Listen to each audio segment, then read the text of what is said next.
Hello lovely people, so I'm back with another long form video. For those of you who still don't know, I've decided that I'm doing a long form video every weekend, usually Saturday, sometimes Sunday, on topics that could use some more explanation.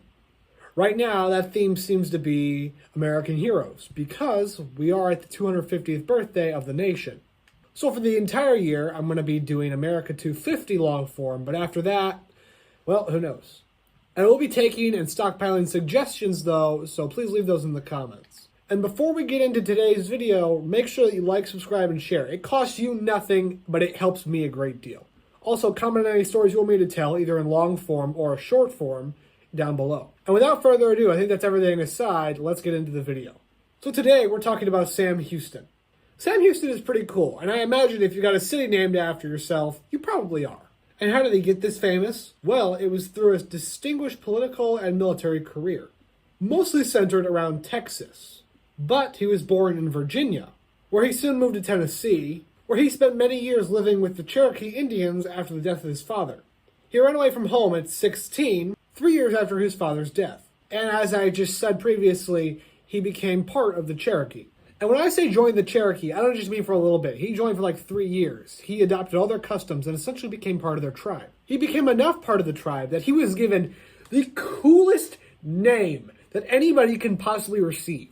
Kalone, which means the Raven. Yes! Yes!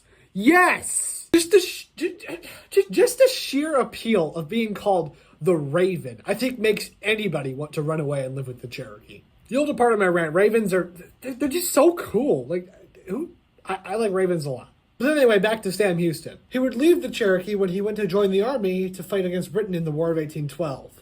One of the major battles he served in the War of 1812 was the Battle of Horseshoe Bend. And it is here that he suffered 3 major wounds that probably could have killed him. And actually, he carried fragments of a musket ball inside of him until he died. Which was a relatively common thing. I mean, I feel like there's been multiple figures in American history who have lived with bullets in their bodies, basically. Like Teddy Roosevelt, for example. Go watch that video. And he didn't return until the Battle of New Orleans was over, almost a full year after he was wounded. When he came back, Andrew Jackson, well, he liked Sam Houston quite a lot. So he personally arranged for Sam Houston to come work on his staff in Nashville. Andrew Jackson and Sam Houston would have lots of interaction afterwards, with Sam Houston basically being called Andrew Jackson's apprentice. Sam Houston would be elected to serve in the House of Representatives representing Tennessee twice, and then served as Tennessee's governor.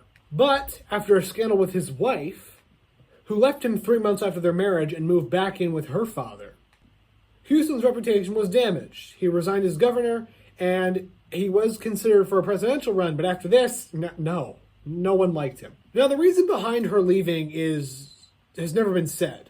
We have no idea what the exact circumstances of their parting were, but it can be inferred that Eliza, his wife, was actually forced into the marriage by her parents as a political move. And thus she hated Sam Houston and left him soon after, supposedly wishing that he would die. And I don't know how the political fallout from this falls onto Sam Houston. Like, this does not make a lot of sense. Because from what I can find, he was not in the wrong here. He actually was in love with her, and I think he thought she was too.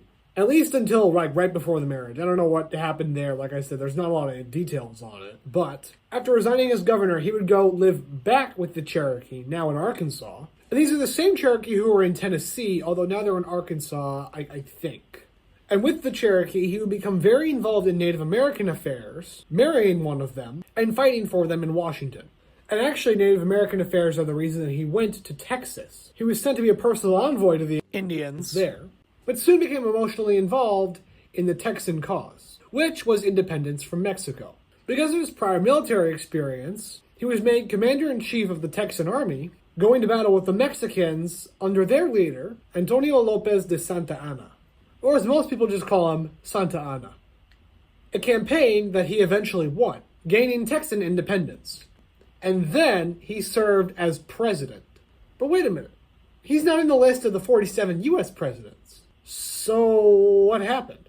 Well, my friend, he was not president of the United States. No, he served 2 terms as the president of the Republic of Texas. Which, yes, was a thing. Texas was its own country. which, if you're not familiar, is the reason why the Texan flag is the only other flag in the United States that can fly at the same height as the United States flag, because it was at one point a country, and thus its flag should be respected as such. The city of Houston, Texas, named after their first president, was made the capital city of the Republic.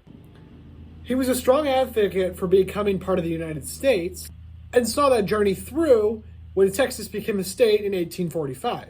He ran one last time for governor in 1859, where he served during the American Civil War.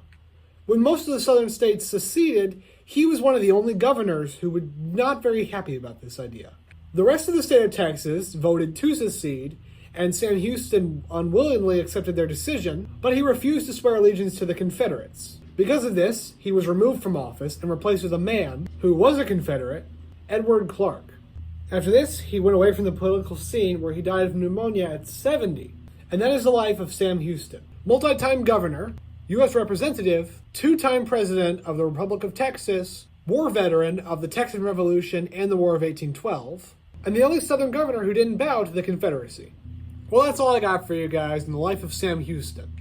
Pretty cool. Once again, if you made it this far into the video and you haven't yet, please like, subscribe, and share. You have no idea how much this helps out small creators like me. And remember, another day, another story.